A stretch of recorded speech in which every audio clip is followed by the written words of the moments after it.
အားလုံးပဲမင်္ဂလာပါမိဘအခု BNN ဟိုချီမင်းမျိုးရောက်တုံးလေးကိုဟုတ်တိလျှောက်စားပါမယ်ရှောက်လေးပါမယ်ဒီလိုဘိုက်စာလို့ပေါ့နော်ဆိုင်ရှာရင်းနဲ့မိဘတဲတဲ့နားမှာဒီဆိုင်လေးတွေ့လို့ဝစားလိုက်ပါတယ်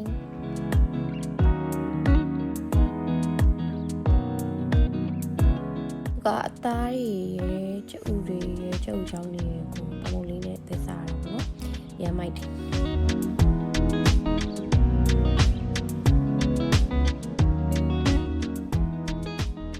ကဲစားပြီးပြီဆိုတော့နောက်တစ်နေရာထပ်သွားပါမယ်ဘယ်နေရာလဲဆိုတော့ဘိုးစီကဖီလို့ခေါ်ပါတယ်ထိုင်ဝင်ကြည့်ကြမယ်နော်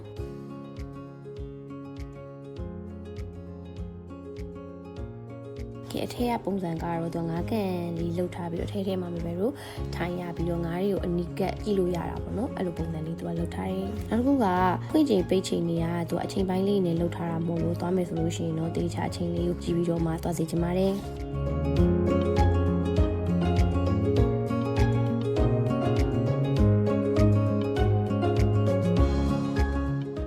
โอเคခုရောက်ပါပြီမိဘတော်ကန်ကောင်းလို့သူတို့ပြန်စားဖွင့်တဲ့အချိန်လေးကိုတိတ်နောက်မကြဘဲနဲ့ရောက်သွားလို့ဝိုင်းရတာမဟုတ်လို့ရှိရင်တန်းစီရမှာပေါ့နော်ကန်ထဲမှာလှုပ်ထားတဲ့ဝိုင်းနေရလဲတော်တော်များများတော့ရှိပါတယ်ဒါပေမဲ့လူတွေကတော့အပြည့်ပါပဲမိဘတို့နောက်မှာလည်းတန်းစီတဲ့လူတွေတော်တော်များတယ်ပေါ့နော်ငါခု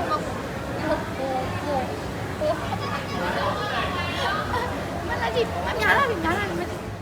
ကန်ထဲကငါးလေးတွေဆိုလို့ရှိရင်လည်းရမ်းလာတယ်ရွှေရောင်လေးတွေရောအစုံပါပဲငါးတွေကတော့သူတို့နီးနီးကက်ကက်ကြီးမြင်နေရဆိုတော့တမျိုးလေးပေါ့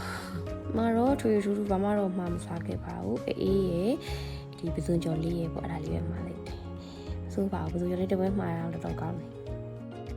ဟုတ်လားနော်အေးရတယ်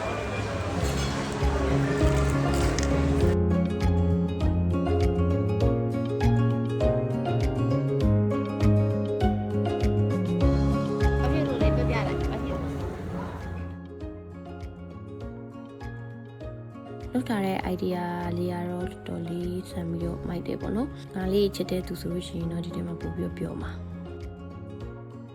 ဘယ်တော့ကြာကြီးတော့မထိုင်လိုက်ပါဘူး45မိနစ်လောက်ပဲပေါ့နော်။ပြီးတော့နောက်မှလည်းလူတွေတန်းစီနေရဆိုတော့